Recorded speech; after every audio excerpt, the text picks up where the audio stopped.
Hey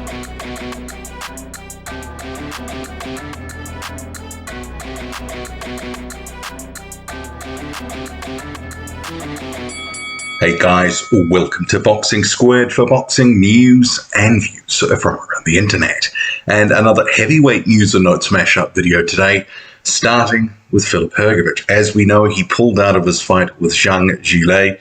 So Shaolin Brothers, now Wasserman Boxing Promotions, they have issued a statement on his behalf saying, "We could not in good conscience allow Filip to enter the ring during this tough time. We would like to thank the IBF, Daryl Peoples, Zhang Zhilei, and our partners Matchroom Boxing for their understanding and compassion in this matter.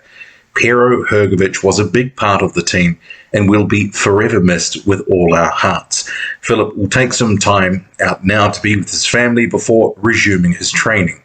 We look forward to announcing a new date for this exciting heavyweight clash to determine the next challenger for the IBF world title and wish both Zhang Zhilei and Scott Alexander good luck in their fight tonight." So this is recorded before Zhang's fighting Scott Alexander, the late notice opponent on the Canelo undercard. So Filip Hrgovic obviously pulling out because of the death of his father, Pero Hrgovic. So RIP to him, and hopefully this fight does get rescheduled for some point. And it does look likely that that is going to happen, especially given some of the statements, this one and others that have been made in recent days. Maybe the statement could have come out a couple of days ago, but I guess it is what it is at this point. BT Sport has picked up the Daniel Dubois and Trevor Bryan fight, which was happening June 11 in Miami. And this is perhaps no surprise because obviously Dubois is fighting with Frank Warren, who has a contract with BT. But BT would have had to negotiate with Don King for the rights to this fight. But of this fight, you have Frank Warren, and this is from a press release saying, "I'm thrilled that Daniel is getting his big opportunity to fight for a world championship belt." And I guess I'll jump in there. So world champion with an asterisk. It is the regular title that Trevor Bryan holds that Daniel Dubois is trying to take away from him. And Frank Warren continues, he's had to bide his time and be a little bit patient because there was always the risk of him being bypassed if he took another fight in the interim. Now his time has come, and winning this fight will open all sorts of doors. A new generation of top heavyweights are closing in on the current kings of the division, and Daniel, along with Joe Joyce, is leading the charge. Bryan isn't a household name, but there can be no room for complacency.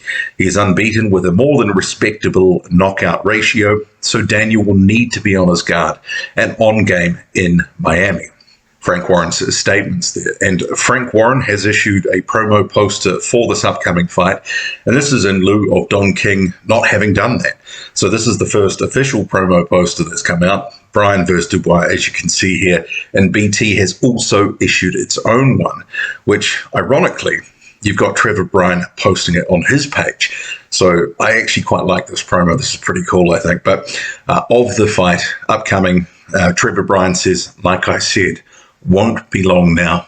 How long? Question mark, question mark, question mark. At Dynamite Daniel Dubois." The new Ring Magazine heavyweight rankings have been released, and you have a couple of new entrants at the back end of the top 10. So see here on screen, you have Filip Hrgovic entering at number 9, and you have Frank Sanchez at number 10. And the fact that both have not fought in the recent months and now they're elevated into this top 10, that's interesting. I did look for an explanation of who had dropped out and why, and I don't cover the ring all that often, so I've got a version of the ring rankings from a number of months ago.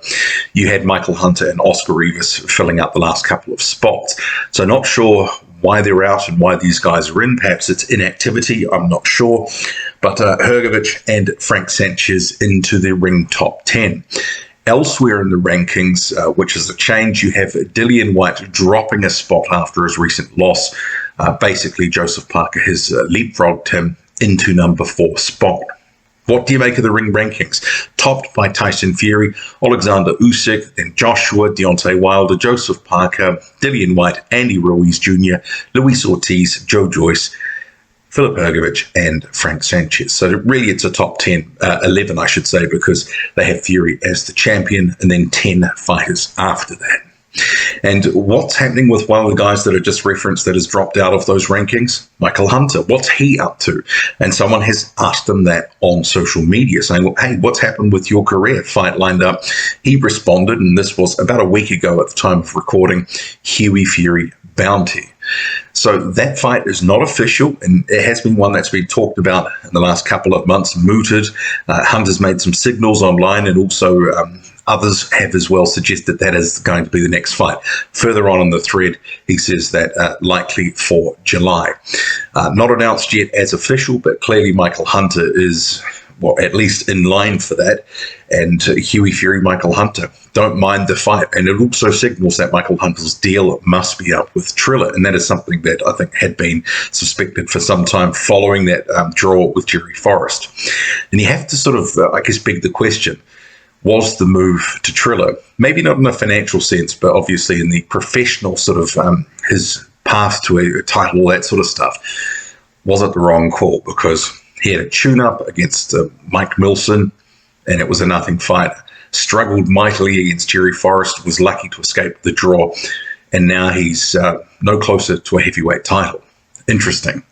The British heavyweight Nathan Gorman has hinted something is coming, saying full steam ahead, ready for a big announcement soon. So he must be heralding that his next fight is coming. And actually, through some of the posts that he's put up recently, he does look like he's trimmed down a bit, but I think he did need to. And rounding out this heavyweight news and notes mashup video, shameless self-promoter Christopher Lovejoy, a top 400 heavyweight, he is saying that Johnny Fisher is going to be next. So he's in Las Vegas during fight week for Canelo Bivol, here with Eddie Hearn, and he says, Johnny Fisher, you in trouble. Eddie Hearn says it's on. And then adding a whole bunch of people, hashtagging a whole bunch of people. Johnny Fisher in the comments saying, welcome to Romford. And I think based on what we've seen of both guys, even though Fisher is quite raw, he's still developing, he's going to absolutely steamroll Christopher Lovejoy. Lovejoy can talk a good game, but as we saw against Mahmoud Shah, he was woefully exposed in that one. So this is going to end early if this fight happens, but we'll see. What do you make of it all? Drop a comment, loud and often. Hit like, hit subscribe, follow me on Twitter, boxing_squared. I'm out.